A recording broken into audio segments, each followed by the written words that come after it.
শুভ দুপুর বন্ধুরা, আজ আবার চলে এলাম অনেক দিন পর তোমাদের সঙ্গে আমার দুপুরের মেনু শেয়ার করতে। দেখো আমি কি রান্না করেছি। গরম ভাত, আর তার সাথে আছে কচু, কাটি কচু সর্ষে বাটা দিয়ে ঝাল করেছি। আর তার সাথে আছে অরড় ডাল। অরড় ডাল কারা খেতে ভালোবাসো বন্ধুরা? আমার কমেন্ট বক্সে একটু জানিও তো। আর তার সাথে আছে আলু ভাতে, লাল লাল ঝাল ঝাল আলু ভাতে। আর আছে পাঁপড় ভাজা। আর তার সাথেও আছে আর একটা রেসিপি তোমাদের দেখাই, শাহি পনির ক্যাপসিকাম দিয়ে আজ বানিয়েছি। শাহি পনির বানিয়েছি আজকে।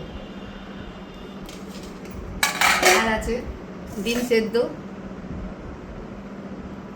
আজ আর বন্ধুরা শসা নেই, শসা আজকে আমার ঘরে ছিল না, তাই আজ আর শসা কাটা হয়নি।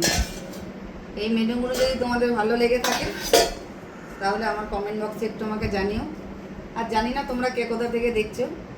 যদি ফেসবুক থেকে দেখো তাহলে আমার পেজটি ফলো করে দিও, আর ইউটিউব থেকে দেখলে একটু সাবস্ক্রাইব করে দিও, তাহলেই খুব ভালো হবে।